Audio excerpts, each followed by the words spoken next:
and I shamed it a lot, and I pointed out the bits of me that I didn't like. Or if you think of it this way, if you can't do the energy thing, just see how much I had hated my body, and I was like, when I couldn't walk. And number 6, if we don't acknowledge where we're at,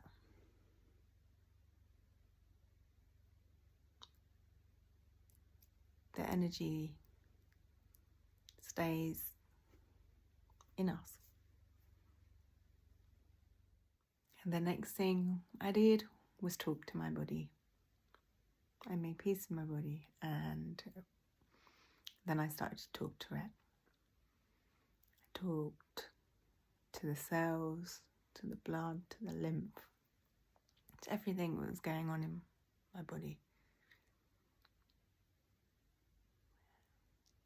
I just told it I was sorry and shaming it and blaming it for everything, and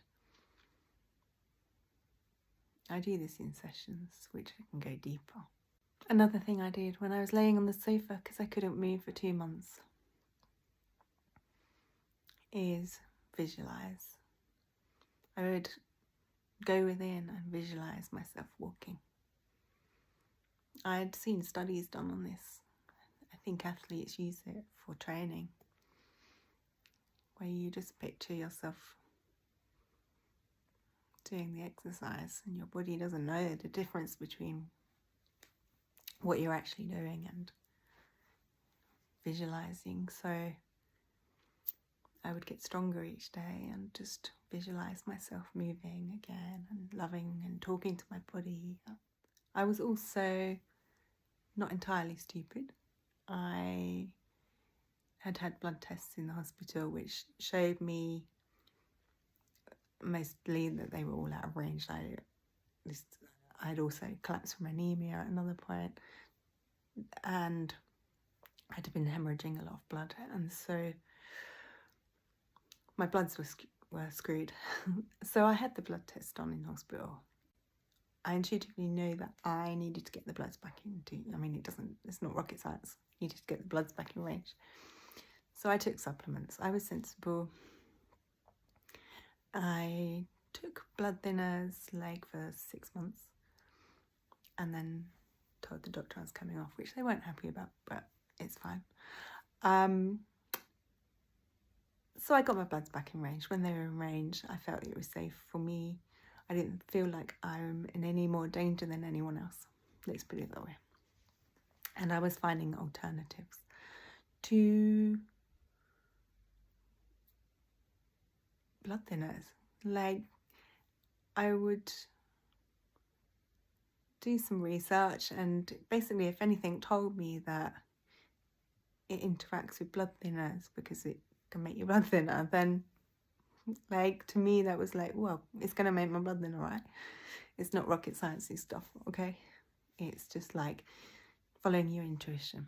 And the bonus one I gave you of number 6 is releasing trauma and all the emotions we've never been able to allow ourselves to feel, all the shame, blame from my body.